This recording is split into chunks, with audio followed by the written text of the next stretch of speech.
I like you, True Romance. Always have. Always will. Hey, what's going on, folks? It's Scott, and welcome to another video. You know me, coming up with another movie review. It's the very underrated and very well-known cult classic, True Romance. This here, the Blu-ray. It's got some really good features on there. Pretty much it was ported from the DVD. You have a lot of commentaries on there, you know, for the cast, the director, and you have deleted scenes. You have an alternate ending, the original '93 featurette, behind-the-scenes stuff, trailer.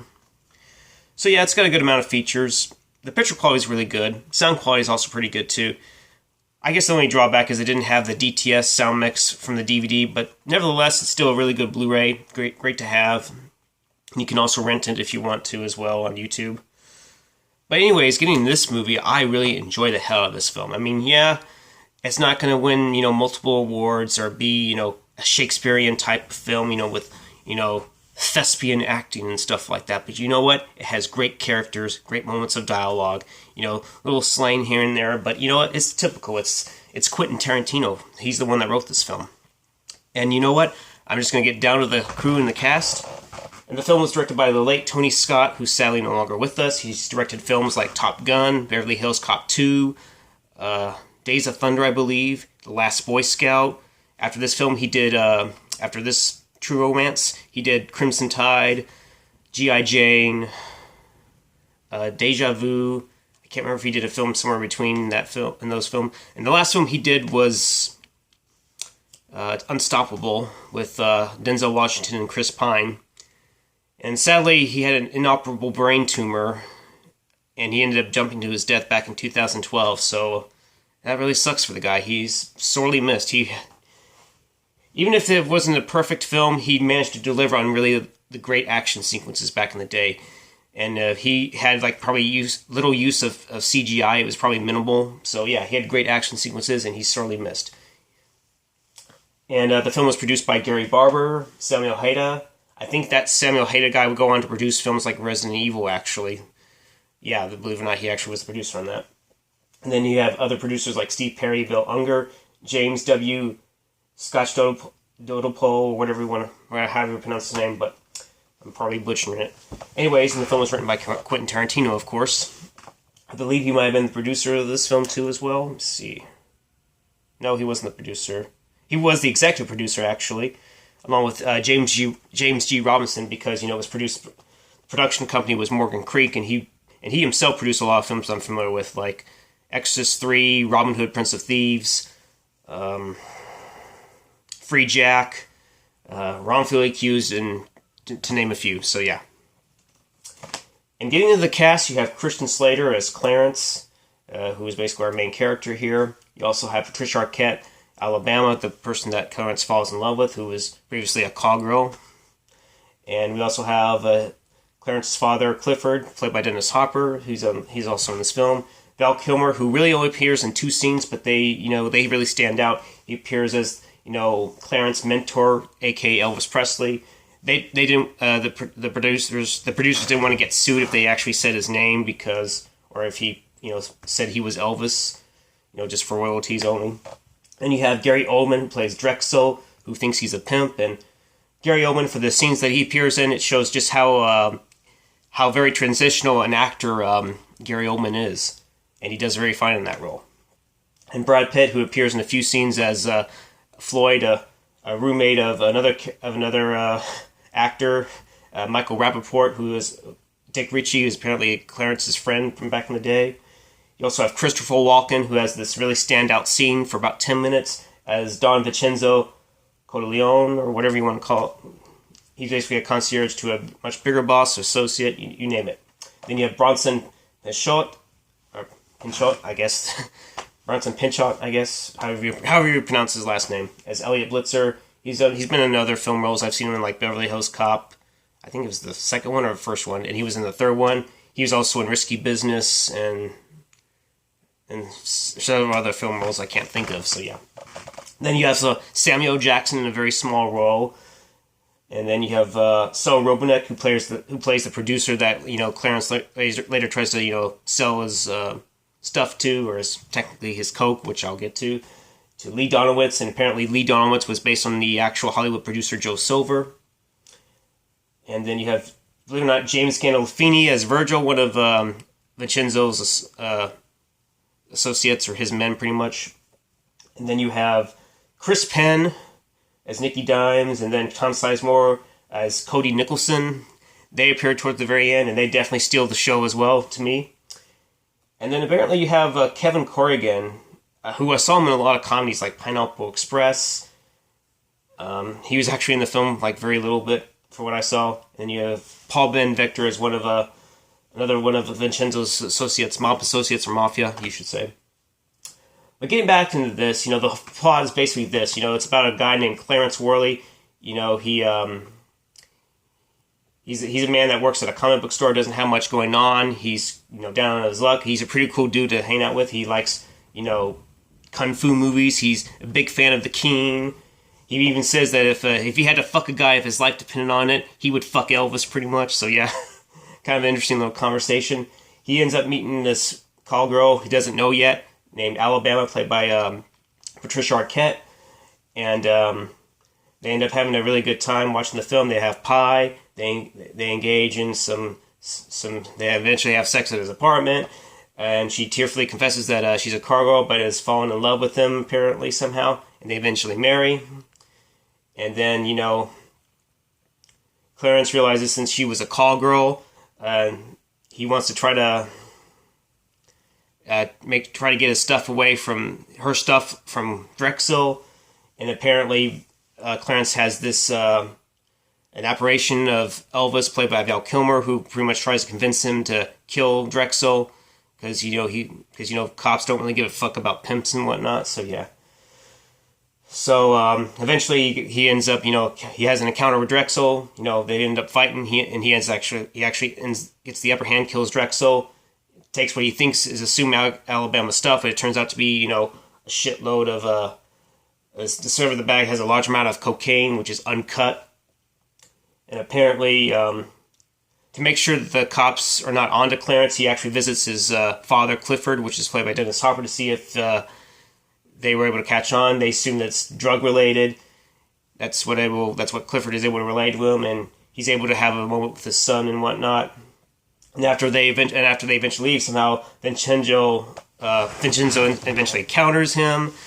They try to do numerous torture methods to try to get Clifford to divulge some information. Clifford refuses because he knows he's pretty much dead anyway. Because even if he does tell him, they're going to kill him no matter what. So basically decides to say a racial slur to insult him, and Vincenzo ends up killing him. So back in L.A., Clarence meets up with Dick Ritchie, which is Michael Rapaport's character. They try to figure out how he can sell his cocaine, and there's only one hope for him. There's apparently another actor that Ritchie knows, and apparently the Elliot Blitzer guy, the Bronson Pinchot character, they meet at a roller coaster. He's able to, talk to Lee Donowitz, which is Saul Rubinek, and convince him that, they can set up a meeting to try to, get a shitload of money. And then back when, apparently, when Clarence stopped buying lunch, apparently Virgil, which is James Gandolfini's character, tries to, get some information out of Alabama. And despite the fact that even though she's a woman, he beats the living shit out of her to try to get more information. Eventually he does find the cocaine, but then Alabama starts to fight back and ends up, stabbing him several times with a wine cork from the Swiss Army knife deal, where there's like a multitude of things, and ends up shooting him several times with his own shotgun. And eventually Elliot's pulled over for speeding, encounters the two bad cops, or not bad cops, but the two cops, which is Dickie and Cody, which are played by Chris Penn and Tom Sizemore respectively. They're definitely another highlight of the film that I like. Kind of wish they were in there a little bit more. So basically, they try to play the bad cop, to get Elliot to confess what's going on. How come you have an uncut bag of cocaine? And he's revealing that no way to avoid any prison time, he has to wear a wire to get him to, get Lee to admit that he's, possession of cocaine and with the intent of trying to sell it and stuff like that. And yeah, that's how it goes. So overall, you think that this is kind of a fucked up movie. I like this film, It's not going to be Shakespeare in the Park. It's not going to have all those great little dialogue or thespian moments and whatnot. But what it does have is fucking memorable characters in this film, and I really enjoy the hell out of it. And I actually want to show some clips just to show how memorable this film really is. I like how it's kind of interesting how they meet, and maybe one of the flaws is I kind of find it weird how Alabama would fall for Clarence that quickly, but it just happens. I guess it's spur of a moment. He's being a natural person, being confident, and I guess that's what attracts Alabama to him. And kind of a loner. He's kind of a loner himself. Just I guess kind of like her. I guess she has some good morals despite the fact that she's a call girl. But yeah, I thought it was kind of interesting how they fell in love and whatnot. Just the fact that Clarence shows her, the comic book store in Spider-Man #1, stuff like that. And then of course you have the moments with Gary Oldman. It really shows how good of an actor Gary Oldman is. He really shows how transitional he can be. He can be playing a cop or a lawyer, and the next thing you know, he plays a pimp with a particular accent. Apparently, the character Drexel thinks he's black or something like that for some reason, which is why he has the dreadlocks and talks in a kind of a ghetto attitude, so to speak. So yeah. And let's see if I'm going to find the Drexel scene. It'll be kind of a way to introduce him. So hold on, let me get things set up here. Okay, I'm going to see if that's the music going on here.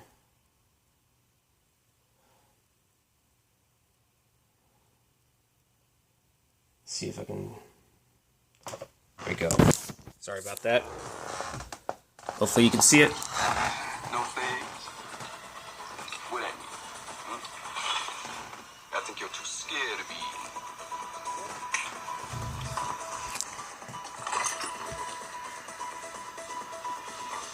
Let's see. We're sitting down here, ready to negotiate. You've already given up your shit. I'm still a mystery to you.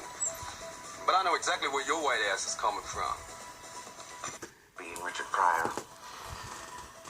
Sorry, I decided to skip it, so...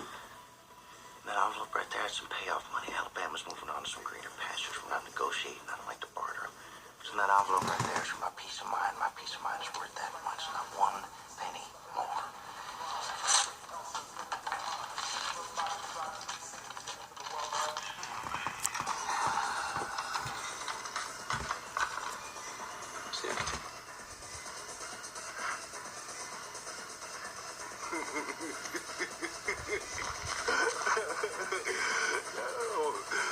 Marty, you know what we got here?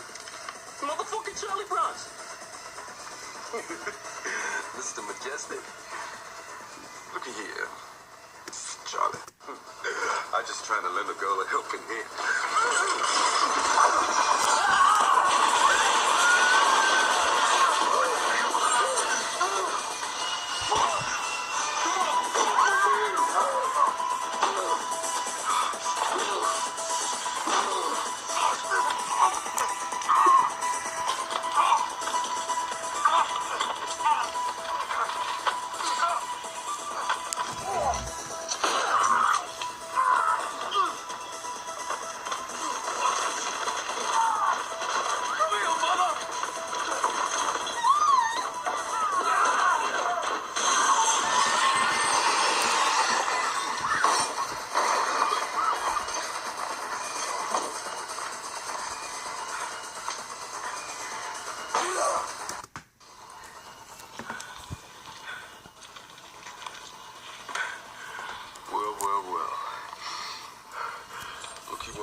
Clarence Horley? It sounds almost like a nigger name. I don't know where you live. 4900 160th Street, apartment 48. And I make $1 million bet that Alabama's at the same address. Marty, Take the cargo get. I'll bring her dumb ass back here. I think I keep Lover Boy here in the team.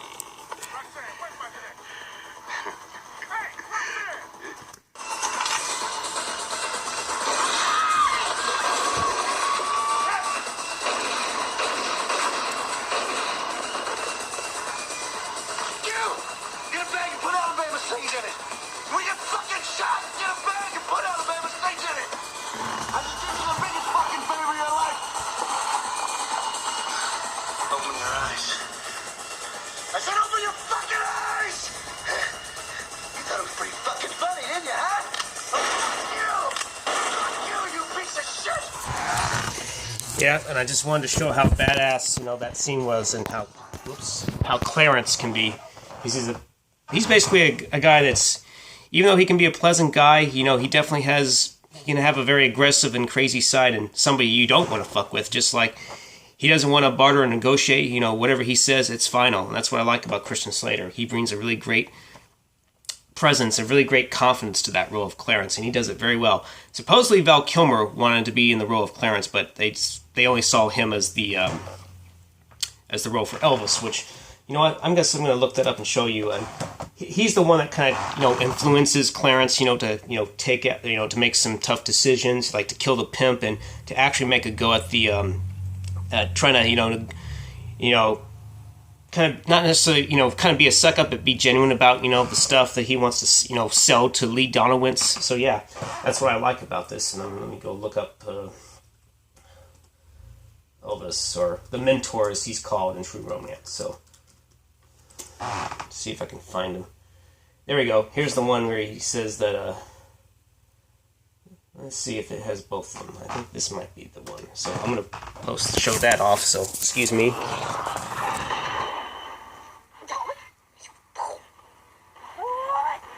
Oh, sorry. I thought it was going to be that one. I know it's weird how I'm doing this, but I wanted to show this. But here we go. Here we are. Val Kilmer as Elvis.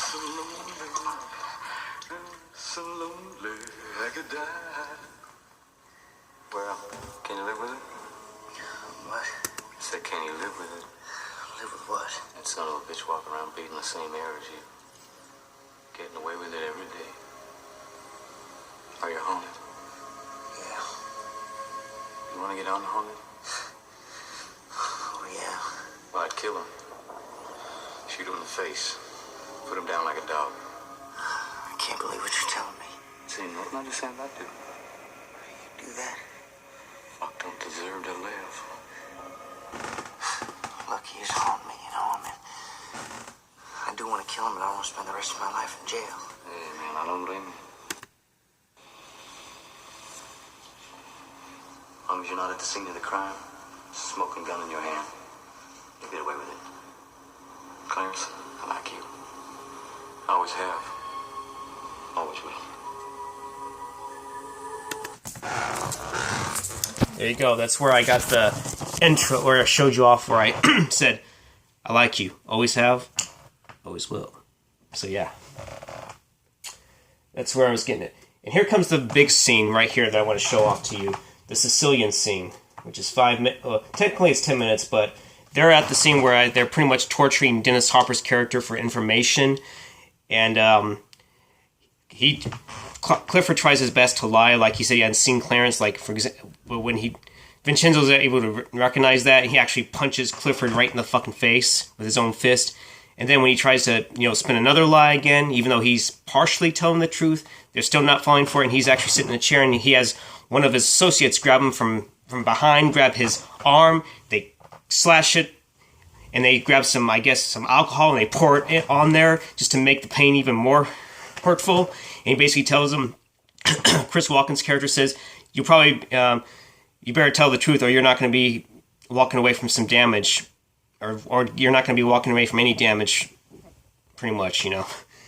And so basically, Clifford realizes there's no getting out of this, so he basically asks for one of those cigarettes, and he decides to have this great scene here where he basically insults the guy. Sicilian scene, which is classic. So I'm going to show that off. I'm going to show the last 5 minutes, because... So yeah. talks about... Sicilians are great liars. Best in the world. I'm Sicilian.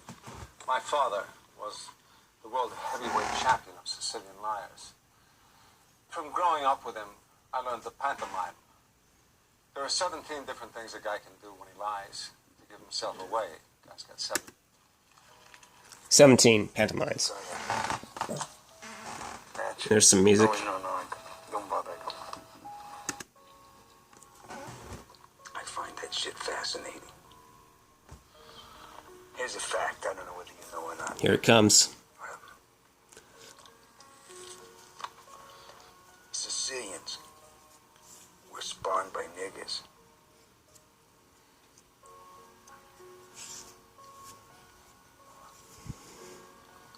Come again? It's a fact. Yeah. You see, Sicilians have black blood in their hearts. And no, if you don't believe me, you can look it up. Hundreds and hundreds of years ago, you see, the Moors conquered Sicily, and the Moors are niggas. See, way back then, Sicilians were like wops from northern Italy. They all had blonde hair and blue eyes. But, well, then the Moors moved in there and, well, they changed the whole country. Hair and dark skin. You know, it's absolutely amazing to me to think that to this day, hundreds of years later, that Sicilians still carry that nigga gene. Now this, I'm quoting history. It's written. It's a fact. It's written. I know this guy.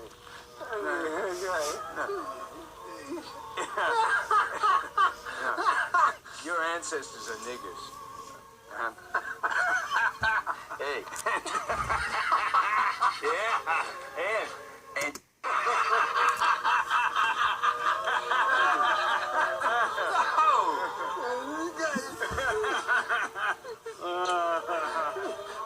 beautiful.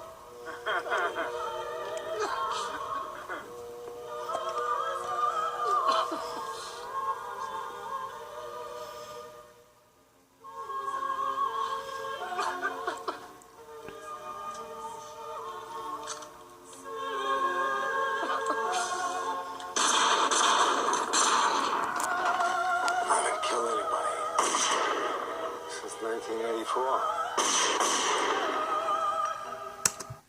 Yep, it's definitely one of the standout scenes in that film. Apparently I'm running low on time. I don't mean to be doing this, but I just want to show how very entertaining this flick is. There's so many other clips that I want to show, but I'm afraid I'm not going to have enough time to show all that. I'll definitely show the one with Tom Sizemore, fuck it. They definitely make this film. It's right after when Elliot gets caught with cocaine. He's trying to get this one girl to try to hide it or put it in her pants or purse or something. She refuses to, and he's like, "All I did for you, after all I did, you fucking whore." And then she gets pissed off, and since he's holding the bag of cocaine, she like punches him like in the side, and the fucking coke goes up on his face. And then when the boss officer walks up to him, he just he knows he's fucked. And he just says, "Hi." Just hilarious. But here's the next scene right after this. It's with Tom Sizemore and Chris Penn. Definitely, I thought should have been in the film more. So here you go. Look, dickhead, it's your bad luck that we caught you speeding, and it's your bad luck that you had a bag of uncut cocaine in your... Not a tiny little vial. Motherfucking baggie. Hey, you got caught. It's all fun and fucking games till you get caught, but now we got you, okay, Mr. Elliot, fucking actor? You just made the big time. You're no longer an extra, or a big player, or a supporting actor. You're a fucking star. You are a fucking star, and you're gonna be playing your one-man show nightly for the next 2 fucking years for a captive audience. Listen to this. You get out in a few years, you meet some old lady, you'll get married, and you'll be so understanding to your wife's needs because you'll know what it feels like to be a woman. Of course, you only want to fuck her in the ass because that pussy just won't be tight enough for you anymore. Good point, detective. Right? Fucking faggot. Crinkle, this is it. We got it, man, and it's all ours. I mean, you talk about falling into something. got it. But what about you, idiot? Shut up. I can't understand shit. And you ain't gonna fucking believe what he's gonna say. Seems a cop from some department. We don't know which one. He stole $500,000 of coke from the property case. Been sitting on this shit for a year and a half. Okay? Now the cops got this weirdo. Suspect's words. He's a front for him, all right? So our guy, Elliot Blitzer, he's making a deal between them and his boss. Big-time fucking movie producer named Lee Donowitz. He did the movie Coming Home in a Body Bag. Vietnam movie? Good fucking movie. Fuck hey. Cops. Well, we gotta get general affairs on this. I don't give a shit who you're bringing, Captain. You can bring in a state militia, L.A. Thunderbirds, the ghost of Steve fucking McQueen, Ted fucking Roman Gladiators. I don't give a shit. As long as me and Dimes, we get credit for the bust. Hey, listen. We found him. We just want the fucking collar. That's it. End of story. You got it. Yep, they definitely should have been in the they are in the film a bit more after this. Sorry about that. Put that down. But yeah, it's just filled with some great character moments. That's what I like about this. It's just a very kind of like an underworld and reality situation colliding, and I like that. It's got some great dialogue. Great characters like that I thought should have been in there. I kind of wished technically. Walken's scene was in. There was another scene he was in, but that was cut out, unfortunately. And believe it or not, Jack Black was actually in this film. He had a cameo as the theater usher, but his scene was deleted. It is on the Blu-ray here. So, but yeah. But this has some very funny moments, like whenever Elliot's trying to set the meeting up, he for some reason thinks that you want me to suck his dick, and he's like, "Oh, who the fuck is Dick?" Something like that. Just has funny moments like that. I want to show the Alabama fight scene where basically she refuses to divulge any information, and I'll maybe show a brief little clip of that. So on here, maybe I better not. That might be a good idea. They might say I'm promoting violence against women or something like that, which I'm not. But just shows even though she's a call girl. And she's even said before she's 100% monogamous in her relationships, and she remains faithful to Clarence. She's not going to even give up the name. That just shows how really low a character Alabama was.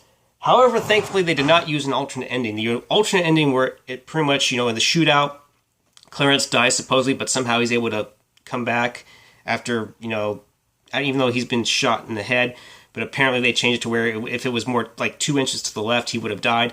But in that alternate ending, he did in fact die, and apparently it made it seem like Alabama never cared for Clarence.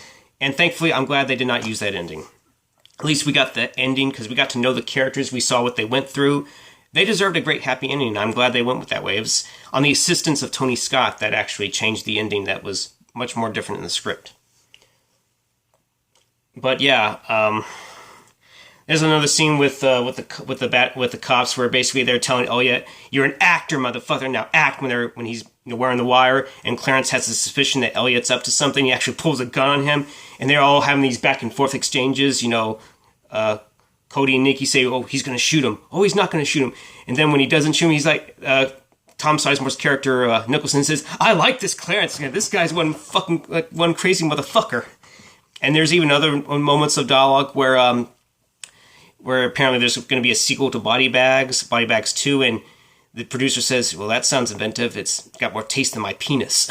So it's got really great moments of dialogue, great moments of characters. All the actors, they do a phenomenal job. It's got a great cast here. It's got a great, phenomenal cast. I definitely recommend this film. And there's not really much bad I can say about this. I just maybe wish they could have, the characters could have had a little more screen time, but I realize, you can only fit so much into one. I mean, hell, Jack Black was deleted out of this film. And even Christopher Walken's other scene, even though it wasn't very long, was deleted. I wish we would have saw more of him. And apparently Beulah Boyle was supposed to be maybe played by Robert De Niro at one point, but they couldn't get him in there. And so, yeah, I like it the way it is. It's overall, this film, True Romance, it definitely is a romantic film, but it's not your typical romantic type